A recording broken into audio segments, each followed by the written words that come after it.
Guys, thanks for showing up today. We're going to be covering an alternate to the two-hand choke from the front static. The original one that I taught was ripping with two hands. This one here is going to be ripping with one hand. There's different reasons why do one or the other. The typical technique is taught with two hands here.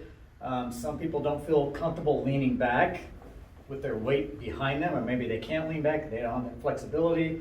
And I'll tell you, I had frozen shoulder once and I didn't have any strength coming up here to even make this defense, whereas this other one I'm about to show you worked just fine.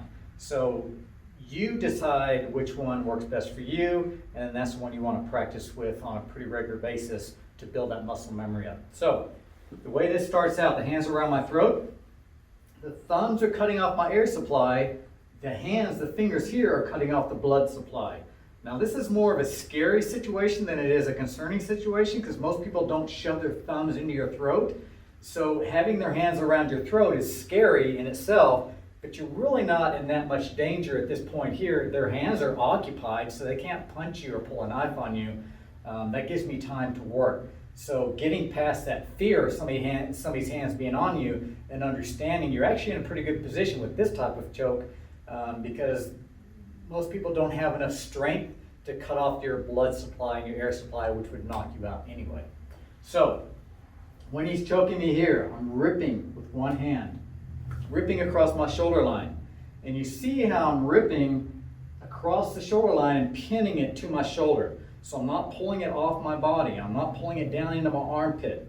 So I'm training myself to rip it just from this point to this point here, there, okay? Now I want to go for a head shot here, a palm heel strike to the nose, but you see how the arm is in the way.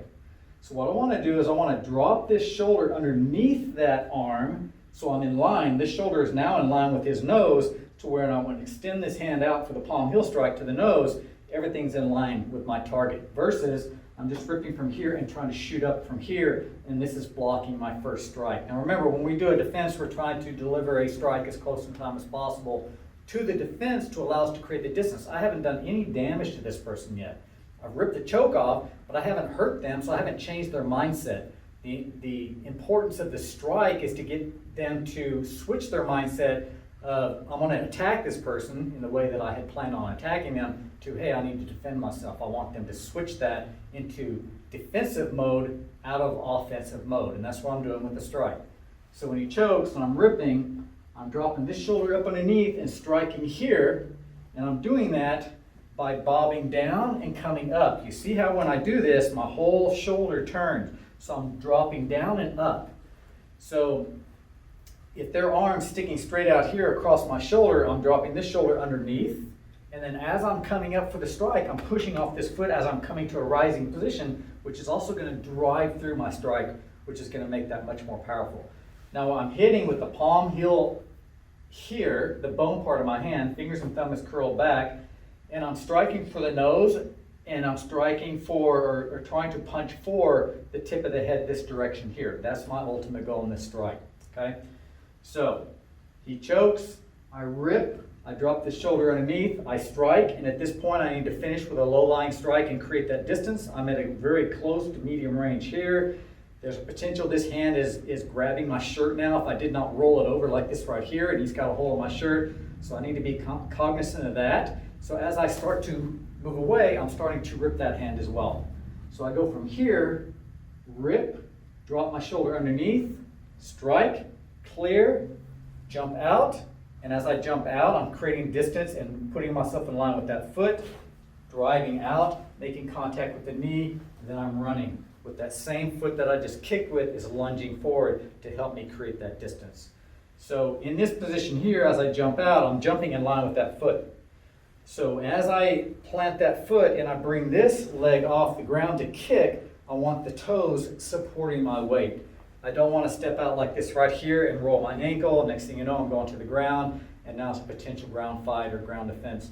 I want to create that distance as quick as I can, and I need to support my weight on the way out. So I'm pointing those toes in the direction I'm starting to move in line with their foot here. I'm loading all the way across my body. I'm not going to go straight from here to here and kick. There's no power in my kick. It's like me punching somebody like this right here versus me punching somebody like this right here.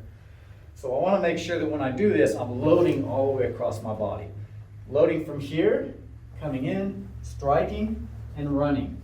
And you notice how we got a vertical target here, but my weapon is a horizontal weapon, so my foot is actually sideways to that target. And my contact point's going to be right in the center of my foot here. And my focus is more of I'm trying to stomp with my heel versus I'm trying to make contact with my foot. A lot of people will jump out and lead with their toes, so they're making contact like this right here. I want to curl my toes back and make contact here in the center of my foot, curling my toes back, so it's more of a powerful type of strike.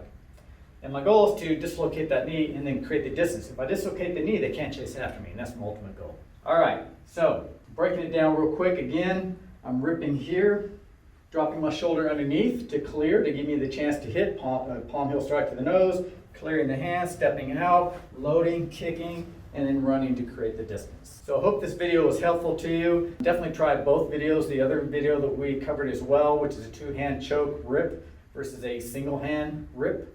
So check that video out, and be sure and leave me some feedback at the end of the video here on what your thoughts were on this particular technique that worked well for you and which one worked well for you. If you like the other one better, if you like this one better, love to hear from you.